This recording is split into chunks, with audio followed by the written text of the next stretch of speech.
Assalamualaikum warahmatullahi wabarakatuh. Waalaikumsalam Warahmatullahi wabarakatuh. Apakah ini benar dengan Bapak Amang? Benar, nggak salah. Bapak, sebenarnya kami minta maaf dulu karena mengganggu waktu istirahat Bapak. Oh, nggak apa-apa, Bapak itu. Saya Firdalia Pani sebagai wartawan ingin menanyakan beberapa hal yang mungkin Bapak ketahui tentang makam Mbah Raden ini.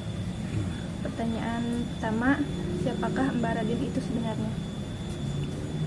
Mbah Raden itu sebagai ulama besar, sebagai ulama yang tadi boleh dikatakan sama Bapak turunan dari Mataram kita, Mbah Raden Saleh. Dan tugasnya seperti apa? Mengatakan memperkuat Islam. Sudah berapa ratusan tahun lah. Itu tugas sebetulnya Mbah Raden. Mbah Raden kenal sini lama mungkin ya, jadi banyak yang nggak tahu lah. Mbah Raden itu cuma sebetulnya sih istilahnya. Cuman belajar sedikit. Mbah Raden itu ya terus terang aja seperti bapaknya lagi gitu kan ya. Soal istrinya kalau memang itu perlu di ini kan nggak apa-apa kan. Seperti bapaknya Mbah Raden ya, Mbah Tumang Usmana, pintu Mangus Mahda, pintu Mangus Dua, ya sekitar itu. Istrinya Nyimas Raden Anti Wulan Sari, yang aslinya yang di sana Mbah Raden itu Katimah, Mbah Raden Abu. Memang rekan yang dari sini banyak, saudara-saudaranya itu ya. Seperti yang tadi yang dihadain sama Bapak kan ya, Mbah Lang Buana ketemu sini, Mbah Ketar Bumi, Mbah Jaya Sakti, seperti Mbah Gabu, itu hanya panggilan doang. Mbah Jangkar, Mbah Taran, di sini Mbah Somad. Jadi Mbah Lalembut, Mbah Saidun, ya, Mbah Musa yang di Banten, Mbah Kunjung Amarullah yang di Congkel, yang dijalin di Congkel. Tapi di sini yang di Gunung Galuga ada cabangnya juga ke sini. Itu. Kapan kira-kira Mbah Raden hidup di makam di sini? Nah, mungkin Bapak juga nggak tahu persis, nggak tahu sih itu masalahnya. Pokoknya tahun 45 udah tidak ada di sini, makanya udah ganti sesudah sesudah merdeka. Sebelum merdeka juga udah ada di sini Mbah Raden. Yang membimbing di sini. Siapa yang pertama kali menemukan lokasi kuburan Mbah Raden ini? Ini sih ya orang asing dari sini. Karena kuburannya di sini, yang paling kolot, ada yang keluarnya ke sini jarahnya. Nah, Pak itu Pak, ceritanya nggak bisa ditentukan ya siapa yang menemukannya, karena di kuburnya itu kan di sini, istilahnya. Jadi setelah orang-orang kampung Lebengkok ke sini, orang sering kolot, kampung Gelaran, banyak ya. Sudah pada tahu, banyak yang tahu itu yang Mbah Raden di sini, maksudnya gitu. Bukan seseorang menemukannya, bukan, karena setelah Tuhan Bapak semua udah pada tahu. Bapak juga belum tahu persis ke sana yang pertama yang ininya di sini. Jarang yang tahu. Kenapa banyak orang yang datang berziarah ke sini? Ya namanya cari keberkahan di sana, yang sakit atau yang usaha pulang ini jarang ke sini, keberkahannya di sini. Akhirnya kan alhamdulillah bisa kata maju aja, banyak sakit. Ya istilahnya bisa caranya aturan yang sama dia barang juga tambah Allah yang menyembuhkan mah, cuman saya terjauh ke sini ya istilahnya alhamdulillah dapat keberkahannya lah. Tapi akhirnya apa bukan akan menyembuhkan penyakit, sama Mbah Raden juga, hambanya juga.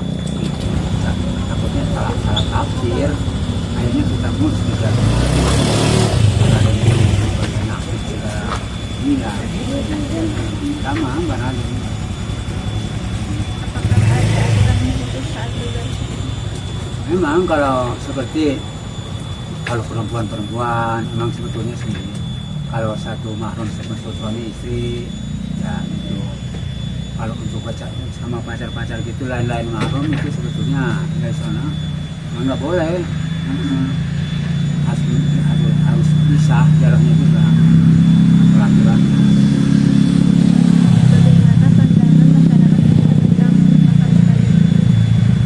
Ya, pandangan masyarakat di mana-mana juga istilahnya banyak yang pada datang, jadi pandangannya di sini itu sebagai kayak tadi sama perubahannya ini banyak yang datang pandangan-pandangan. Jadi ingat dari tempatnya juga gitu kan enak katanya gitu pandangan dari ininya. Jadi untuk apa ngadem yang sebagai apa ada juga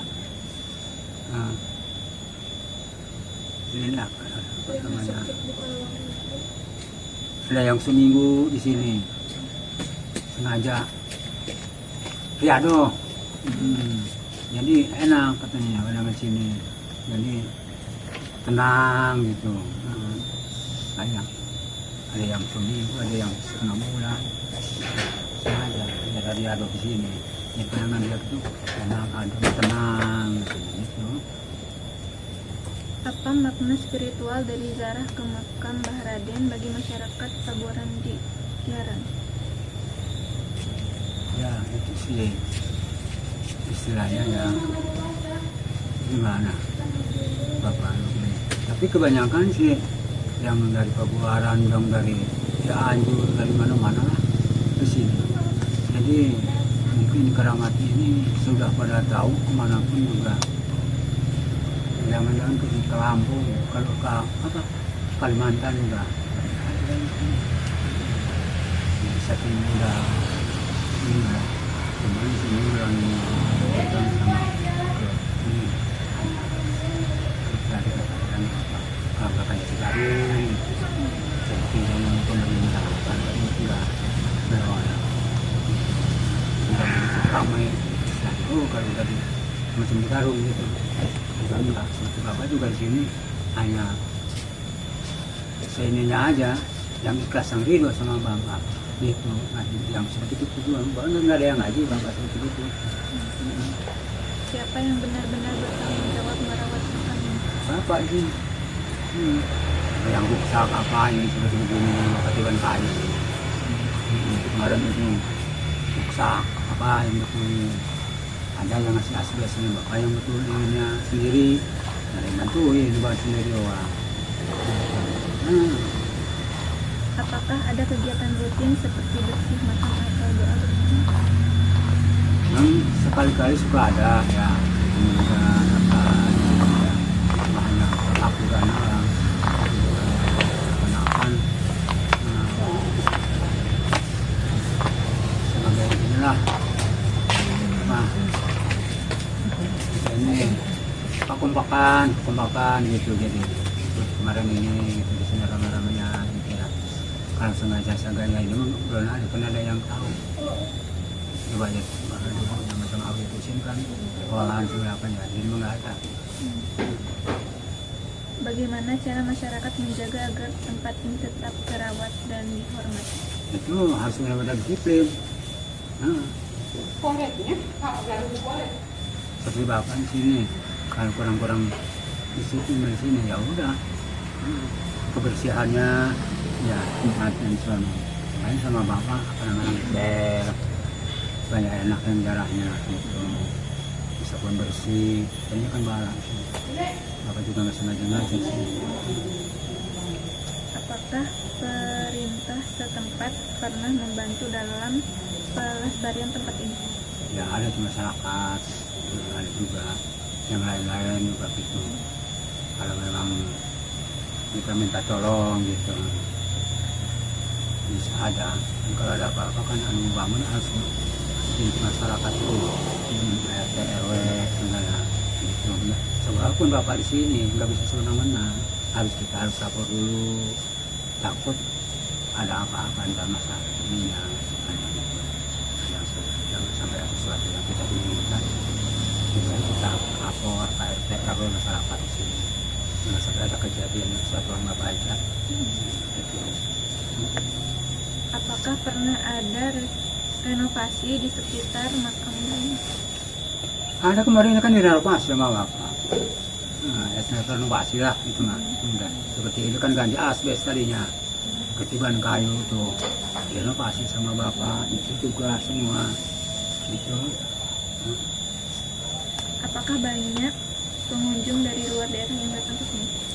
Banyak yang dari Lampung, yang dari Palembang, Cirebon, Pelabuhan, banyak lah ini yang jauh-jauh. Apakah tempat ini pernah dijadikan lokasi kegiatan budaya atau religi? Apakah Kalau bukan begini mah.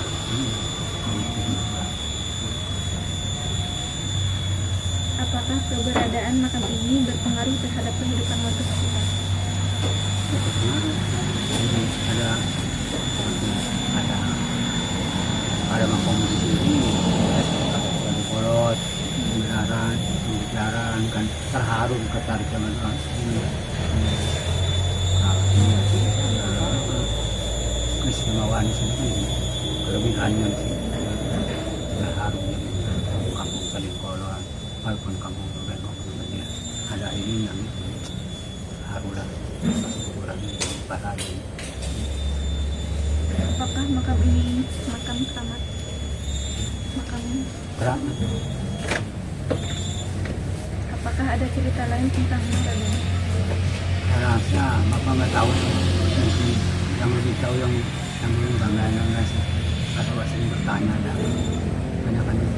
Kalau emang tentang kematiannya itu Pak? Yang berapa nggak tahu.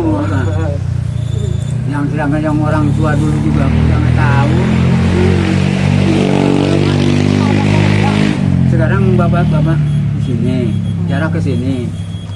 Bapaknya lagi, jarak lagi ke sini. Wujud begitu kan, saking kelamaannya gitu, lama-lamanya ini kuburan ini tua.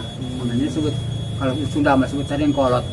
Kalau ini itu kan kolot berarti tua, yang paling tua di sini. Saling kolot paling kolot lah. Ini kan bangun sini mana-mana kan di Garung ada itunya apa? Pola di sini nggak ada, jadi nggak ada yang tahu. Nggak aktif itunya masing-masing. Kemarin itu yang di Lampung ke sini sama bapak sudah dibawa apa sisilah itu kan riwayat bulan juga bulan lagi dan muncul Mbah Taran katanya anaknya Mbah Raden, katanya istrinya yang mana istrinya yang dari Lumpin apa lagi. Siapa sajakah keturunan Raden? Mbah Taran katanya yang nama bapaknya seperti Mbah Pusong, Banjangkar, Mbah Taran, seperti Mbah Langbuana kan sini juga yang berkaitan ke sini. Kalau nggak salah ada 31 para waliullah yang ikut Mbah sini, yang ikut ke sini. Gitu. Yang kata orang Bantar, waktu ke sini bawa mobil sama bapak nanya, yang ketemu kuburan dulu yang kayak ini, ketemu sama bapak 11, bilang deketin 11, dan gua ketemu lagi sama bapak, mau ke sini. Menurut Bapak, apa pesan penting yang bisa diambil dari sosok Mbah Raden baik di generasi muda? Ya, itu satu, kita kedisiplinan maupun cara bahasa adabnya ya, jadi untuk menjaga di sini. Dan juga pribadinya kan seharusnya adabnya, walaupun istilahnya banyak kalau pintar gimana juga kan, kalau kurang adab nggak ada apa-apanya. Itu yang perlu disiplin. Kita mau karakter boleh dikatakan kurang sopan lah.